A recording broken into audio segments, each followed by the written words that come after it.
Last summer, I reviewed the Bluetti Elite 100 V2 after my 2-week off-grid camping trip, where I used this power station as my primary power source, primarily for our 12-volt refrigerator, but all our other electronic devices as well. And it performed perfectly, exactly what I was looking for. And I would recommend it highly for anyone who has a need for a power station of this size. But if your power needs don't match the size and capability of this device, well, maybe I have an option for something just a little smaller. This is the Bluetti Elite 30 V2. Has all the same features as the larger version, just scaled down to a smaller, lighter, and yes, more affordable price. All right, if you're interested, we'll take a closer look at it. Let's start by taking a look at what you receive with the Bluetti Elite 30 V2 when it arrives. And of course, you're going to need a charging cable. There's your AC charging cable. It does also come with the 12-volt auto charging cable that has the XT60 connection on the end. And of course, that would plug in right up here. Now, this is also the input port for other DC power sources like solar panels and the like as well.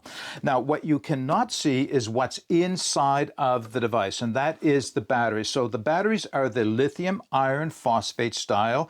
They have an expected lifespan of between 3,000 and 4,000 full charge cycles before they start to lose their efficiency to about 80% of what you get brand new. Now, you do also, of course, get a manual and warranty card. By the way, the warranty is the Bluetti standard of 5 years as well.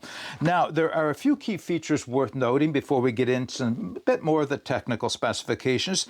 To start with, this does come with the Bluetooth app or Bluetooth controls. You download the app onto your phone and allows you to control all the features of the device, but what I'm using it for mostly is monitoring, so I can see what the inputs and the outputs are in real time. But of interest, the newer devices now all come with Wi-Fi connectivity as well. Another key feature for this device, and these are all shared by the larger devices, is the fact that this is an exceptionally fast UPS, uninterruptible power supply, meaning that you can plug your computer into this device, you've got to plug this into the wall, and should you suffer a power failure, this device will switch over from the AC wall current, which was passing through, to the battery in very, very quick time, 10 milliseconds, and you won't even notice a flicker, and you won't lose any data on your computer. What's unique about this device is that it's capable of powering larger devices during that switchover than many of the other on the market, such as larger, more powerful computers and larger monitors and the like as well. Now, just a couple of other things are the battery management system and the MPPT controller, all built in and all, of course, identical to the other Bluetti devices like the Elite 100 V2 sitting underneath it. Now, I will give you the weight of this device, but the physical specs in terms of size, I'll put it in the video description. So 9.48 pounds, 9.5 pounds. That's all that this device weighs. Not that the larger one is exceptionally heavy. This one is just smaller and much more portable. All right, let's get into a few more specifics, and then I'll talk about my experiences using it. We're going to take a closer look at the performance specifications for the Elite 30 V2, starting with its inputs. So the primary means of charging this device up would be through the AC input on the side, using the cable I showed you in the opening of this video. The other way you could charge this is through the DC input, and that's where I showed you the cable for the 12-volt auto would plug into this XT60 port, but this, of course, can also be used with solar panels or other DC devices. Now, the AC port will allow you to charge this device with up to 980 watts, and that will result in a full battery from 0% to 80% to start at 45 minutes and to 100% in 70 minutes. Now, in order to do that, it does use the turbo charging mode, and that's not recommended for regular use. There are 3 levels of charge speed: eco, default, and the turbo. And the turbo really should be only used when you need that power and that full charge quickly. Otherwise, use it occasionally, just not on a regular basis. Now, if you were using the DC input and your max is out at 200 watts, you can charge the internal batteries again from 0% to 100 in just over 2¼ hours. And you can combine the import sources, so you can use the AC plus the DC at the same time, but you still are limited by the 980 watt maximum input. So you have that option as well. Now, as far as output, the primary output for the AC is 600 watts total. So you can see that there are the two AC output ports here. You can use either one or both, but the combined total will be 600 watts, and that is 120 volt current, of course. However, having said that, you can use the power lifting mode on this device to power devices up to 1500 watts.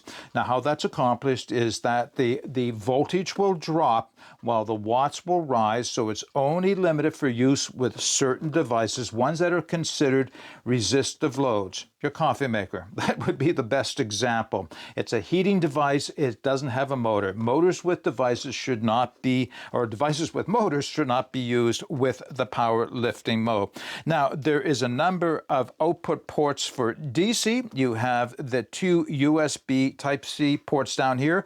One is a 100 watt max output, and the other is a 140 watt max output. So if you combine it with a USB Type-C fast charge cable capable of handling 140 watts, you can use that for rapidly charging not only your telephone, but other devices like your laptops. There is a USB Type-A output port, because a lot of devices are still using that form of technology, and that there are two of those, and they will deliver up to 15 watts of delivery. Now, there is also, of course, the 12-volt auto output port right here, and that will run at 10 amp.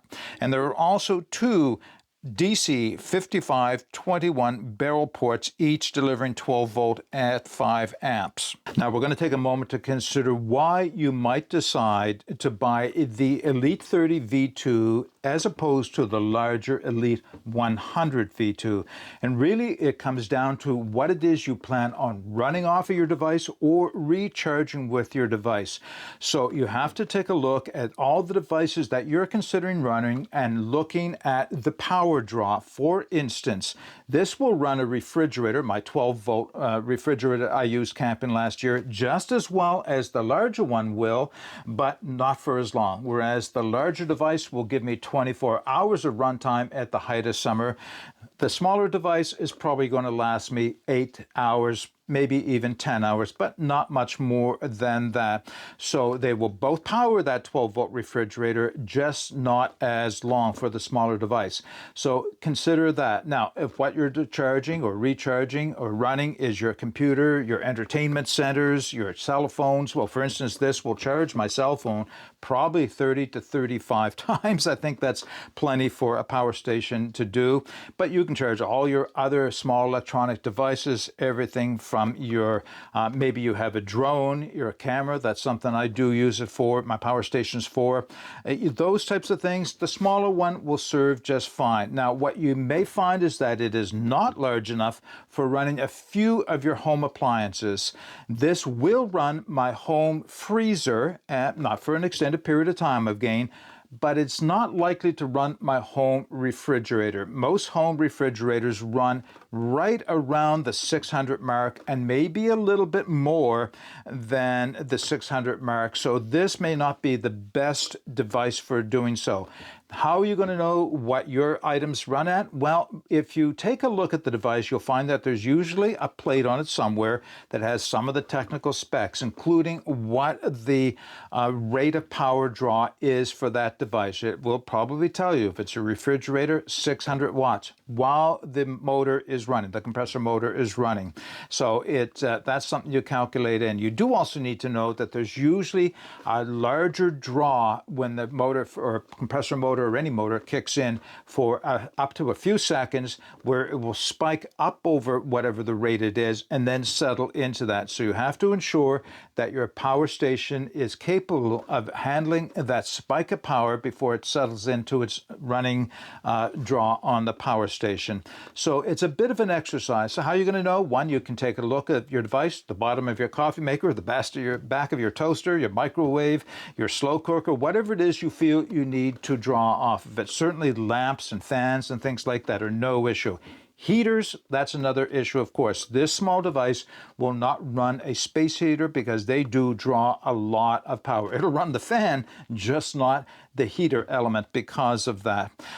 Hair dryers, likely this will run up to anything up to 600 watt in hair dryers, curling irons. I don't know what other devices you might use. Again, you can take a look at that. Now, if you're not sure, you can usually find a rough estimate of what your device will draw. There's lots of resources online that will tell you what it is, the average draw power for that device. Now, consider again, you only get 288 watt hours of storage, and that is more theoretical than practical. Usually 85% of that is what you can expect to get out of it, at least as far as your calculation.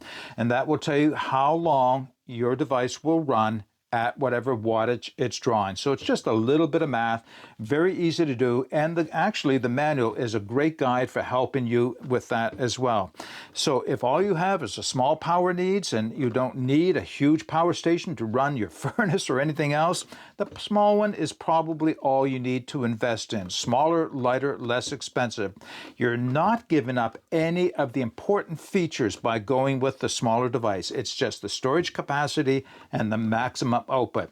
Same battery management system, same MPPT, same batteries, same warranty, same display, same controls, right across the board. Just the size, that's all that's different. All right, I'm hoping that that was helpful in you and helping you decide which one of these devices might be the one you would choose. If you have any comments or questions, please put those in the comments section. I'll be putting the links for these devices, both of them, and the review I have of the larger one in the video description. Until next time, get out and explore and take that pathless travel, because it will make all the difference. Bye for now.